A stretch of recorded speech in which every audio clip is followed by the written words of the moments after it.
आप सोचो, ये भी बीएसएफ में ड्यूटी थी, इन्होंने भी देश की हिफाजत की। कैसे अधिकारी शोषण करता है, थोड़ा जोर से बताइए सब। जय हिंद, वंदे मातरम, भारत माता की जय। आज आजाद मैदान पे जो गुलाम मैदान बना के रखा है, उसमें से आजादी निकालने के लिए फिर से हम निकल पड़े। अभी हमारे दूल्हे से आए जो एक सरसना ने तुकर अप्पा साहब एडवे जी, वो देश की 21 साल देश की हिफाजत की थी उन्होंने बीएसएफ में, और उसके बाद फिर भी वो हमारा दुख तकलीफ समझ के वहां से डिस्ट्रिक्ट से इधर आ गए। आप सोचो, ये भी बीएसएफ में ड्यूटी थी, इन्होंने भी देश की हिफाजत की। कैसे अधिकारी शोषण करता है, थोड़ा जोर से बताइए सब। देश के अधिकारी जो है, चाहे वो डिफेंस के हो चाहे वो पैरामिलिट्री के हो, सभी जवानों का वो शोषण करते हैं। जो जवान रिटायरमेंट आए हैं उन्होंने बहुत दुख तकलीफ झेला है, और अपना पेंशन भी अगर यदि ले रहे हो तो वो बहुत शोषण हुआ है उनका। इसलिए वो लोग अपने घर पे बैठे करके, अभी जैसे वो सिपाही में गया था, वो सिपाही में रिटायरमेंट हुआ, उसको प्रमोशन नहीं दिया गया, उसको बेनिफिट नहीं दिया गया, लेकिन वो सिपाही में ही वापस लौटा। और एक अधिकारी अगर यदि भर्ती होता है तो उसका 5 साल में उसका प्रमोशन किया जाता है, वो 20 साल में ब्रिगेडियर तक जाता है, कोई डीआईजी तक जाता है बीएसएफ का अगर यदि कोई भर्ती होता है डायरेक्ट एंट्री में। लेकिन जो सिपाही में होता है उसके साथ में अन्याय किया जाता है। क्या सैनिकों का सम्मान या उनके कारनामों को भूल गया है भारत? नमस्कार, जय हिंद, जय भारत। आप देख रहे हैं सालासन न्यूज और मैं हूं विनय प्रजापति। लगातार कुछ दिनों से आप देख रहे होंगे सोशल मीडिया पे एक वीडियो बेहद ज्यादा वायरल हो रहा है, या यूं कह लो कि एक वीडियो नहीं, लगातार एक ही व्यक्ति के द्वारा कई वीडियो वायरल किए जा रहे हैं, और उनके साथ में उनके कई आर्मी मैन वर्दी में भी दिखाई देते हैं। क्या है इसके पीछे की पूरी कहानी, आइए जानते हैं। महाराष्ट्र के आजाद मैदान में चंदू चौहान नामक एक व्यक्ति, जिनका कहना है कि वो आर्मी में है और उनको वहां से निकाल दिया गया है। सबसे बड़ी विडंबना की बात यह है, अगर वो व्यक्ति गलत है, चाहे वो किसी भी क्षेत्र में कार्य करता हो, उसके ऊपर जांच बिठानी चाहिए, उसके ऊपर कार्रवाई करनी चाहिए। लेकिन इस तरीके से वर्दी पहनकर व्यक्ति महीनों से हाथ में भीख का कटोरा लेकर अगर भटक रहा है, तो कहीं ना कहीं ये महाराष्ट्र सरकार और भारत सरकार की नाकामी और बेदरकारी समझ में आती है। क्योंकि जिस तरीके से बॉर्डर पर देश के जवान बेखौफ निडर होकर देश की सेवा करते हैं, उसी तरीके से देश के अंदर भी हमारे जो पुलिसकर्मी हैं वो भी देश की सेवा करते हैं। लेकिन इस तरीके से, जिस तरीके से चंदू चौहान लगातार हाथ में न्याय की भीख का कटोरा लेकर घूम रहे हैं और सरकारों से गुहार लगा रहे हैं मिलने की, आखिरकार कोई भी संबंधित विभाग का अधिकारी या सरकार उनसे मिलना क्यों नहीं चाहती? अगर वो व्यक्ति गलत है तो उन पर कार्रवाई हो, अगर वो सच है और उनकी कुछ मांगे सच है तो उस पर भी विचार किया जाए। लेकिन इस तरह सैनिक वतन का जो ड्रेस है, या जो कह लो कि आर्मी की जो ड्रेस है, वो पहनकर सड़कों पर कटोरा लेकर घूम रहा है। क्या इस बात को देखकर, इन वीडियो को देखकर किसी भी आर्मी मैन का या किसी भी भारतवासी का सीना गर्व से ऊंचा होगा? शर्म की बात है और सोचने वाली बात है कि महाराष्ट्र सरकार ने अभी तक इस बात पर ध्यान नहीं दिया। देश विदेश तक वीडियो लगातार वायरल हो रहा है, रोजाना वीडियो बन रहे हैं, पुलिस प्रशासन वहां पर मौजूद है, उनको कई बार पकड़ा भी जाता है, फिर छोड़ दिया जाता है।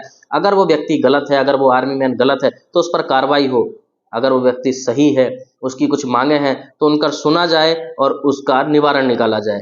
लेकिन ऐसा ना करने से कहीं ना कहीं महाराष्ट्र सरकार की भी नाकामी समझ में आती है। बात करेंगे अब देश के वीरों की। इस तरीके से अगर देश के अंदर या देश के बॉर्डर पर रहने वाले सैनिकों के साथ अगर दुर्व्यवहार होता है, या यूं कह लो कि जिनके कंधों पर देश की बागडोर है, जिनके कंधों पर देश का भार है, अगर इस तरीके से वही भीख मांगते हुए सड़कों पर नजर आएंगे तो क्या देश का बॉर्डर जो है वो मजबूत रह पाएगा? इस चंदू चौहान के साथ में कई उनके सहकर्मी, या यूं कह लो कि अलग अलग राज्यों से भी लोग जुड़ने लगे हैं, कई अधिकारी भी उनके वहां पर आके उनके साथ में जुड़े हैं। लेकिन कुछ लोग कुछ दिन तक रहते हैं, कुछ लोग लगातार साथ में हैं और छोड़कर चले जाते हैं, क्योंकि हर किसी को अपने परिवार का, अपनी जिंदगी का डर रहता है। लेकिन चंदू चौहान जो आप देख रहे होंगे लगातार कई दिनों से, कई महीनों से सड़कों पर घूम रहे हैं। हर एक अधिकारी के दफ्तर पर भी जाते हैं, इस तरीके से उन्होंने बताया, लेकिन कोई भी अधिकारी उनसे मिलने के लिए तैयार नहीं है। क्या इस तरीके की वीडियो को देखकर बॉर्डर पे खड़े जवान मायूस नहीं होंगे? अगर इस तरीके की वीडियो बॉर्डर पर खड़े जवानों के पास अगर जाते हैं तो क्या उनका मनोबल नहीं टूटेगा? क्या इन सारी बातों को सरकारें भूल गई हैं? क्या महाराष्ट्र सरकार इस बात को भूल गई है कि इस तरीके के कहीं ना कहीं वीडियो जो वायरल हो रहे हैं वो कोई बहुत बड़ा नुकसान भी दे सकते हैं? इस बात पर सरकारों को गौर करना चाहिए। सरकार को इस बारे में सोचना चाहिए, समझना चाहिए, और कोई भी विषय हो, किसी भी प्रकार की कोई भी बड़ी आपत्ति हो, उसका निवारण कभी भी होता है तो बात करके ही होता है। जब कोई दुष्कर्मी भी पकड़ा जाता है, कोई मुजरिम भी पकड़ा जाता है, कोई आतंकी भी पकड़ा जाता है, जब तक न्यायपालिका में उसको लेकर नहीं जाते और जब न्यायपालक उस बात को नहीं सुनते हैं, तब तक किसी भी प्रकार का न्याय मिलता नहीं है। इसी प्रकार से चंदू चौहान जो लगातार सड़कों पर भटक रहे हैं, आज़ाद मैदान पर भटक रहे हैं, देश के जवानों के लिए या कुछ बातों को लेकर अपनी मांग रख रहे हैं, तो महाराष्ट्र सरकार को बातें सुननी चाहिए, समझनी चाहिए, आपस में बैठकर बातचीत करनी चाहिए, जिससे देश और देश में काम करने वाले, देश के बॉर्डर के शेर, मातृभूमि के जवान मायूस ना हो और कोई बड़ी आपत्ति नहीं है।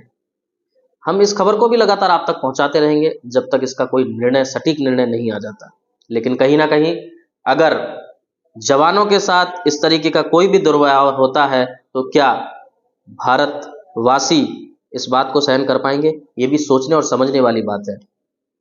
कहीं देर ना हो जाए, कहीं किसी प्रकार की कोई विपत्ति खड़ी ना हो जाए, इस बात का ध्यान रखते हुए महाराष्ट्र सरकार को चंदू चौहान और उनके टीम से बात करनी चाहिए, और किसी भी प्रकार का कोई भी आंदोलन ना हो और इस तरीके से कोई भी आर्मी मैन वर्दी पहनकर या बिना वर्दी के सड़कों पर हाथ में न्याय के भीख का कटोरा लेकर ना घूमे, इस बात का भी ध्यान रखना चाहिए। देश विदेश की खबरों से जुड़े रहने के लिए देखते रहिए सालासन न्यूज। जय हिंद। हमारे दूल्हे से आए जो एक सर्विसमैन है तुकर अप्पा साहब एडवे जी, वो देश की 21 साल देश की हिफाजत की थी उन्होंने बीएसएफ में, और उसके बाद फिर भी वो हमारा दुख तकलीफ समझ के वहां से डिस्ट्रिक्ट से इधर आ गए।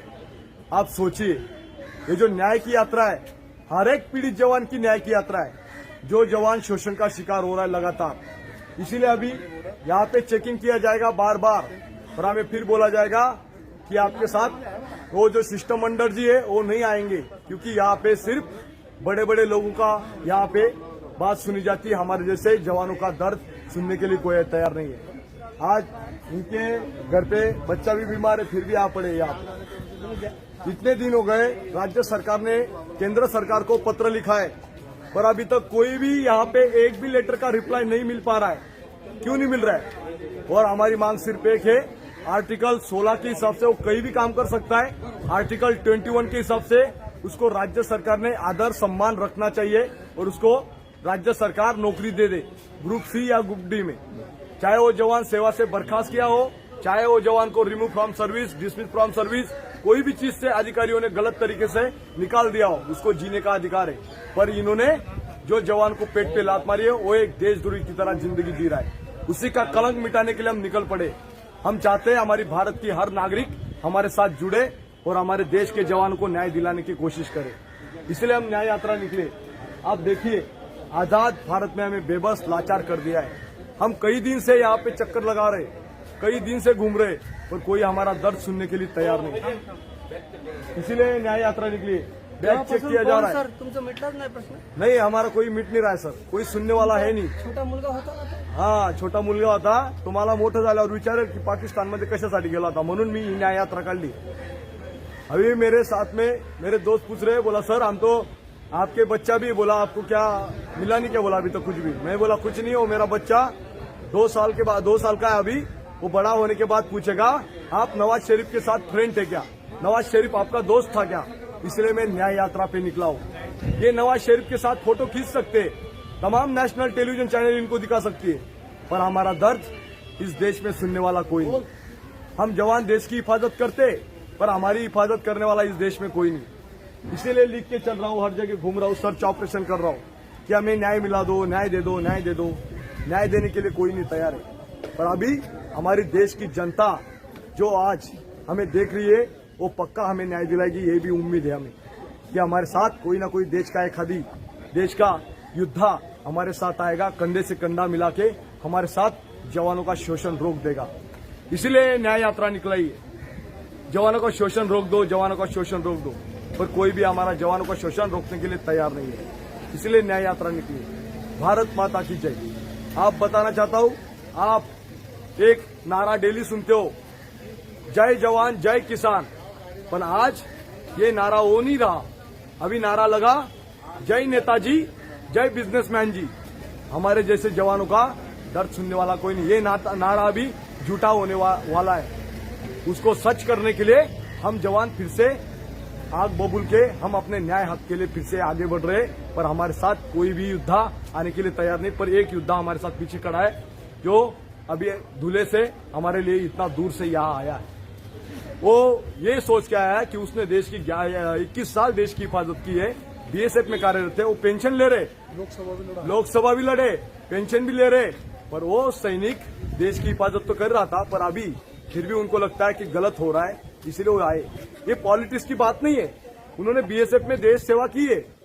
देश सेवा करने के बाद उनको, ये पहले भी आए थे मेरे साथ धुले में, पर अभी फिर से उनको लगा, दर्द तकलीफ समझा, फिर से वो आ गए।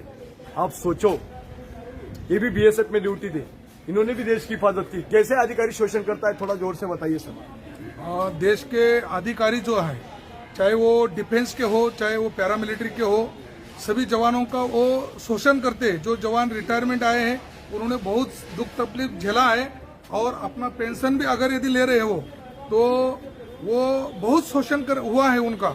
इसलिए वो लोग अपने घर पे बैठे करके, अभी जैसे वो सिपाही में गया था, वो सिपाही में रिटायरमेंट हुआ, उसको प्रमोशन नहीं दिया गया, उसको बेनिफिट नहीं दिया गया, लेकिन वो सिपाही में ही वापस लौटा। और एक अधिकारी अगर यदि भर्ती होता है तो उसका 5 साल में उसका प्रमोशन किया जाता है, वो 20 साल में ब्रिगेडियर तक जाता है, कोई डीआईजी तक जाता है बीएसएफ का, अगर यदि कोई भर्ती होता है डायरेक्ट एंट्री में।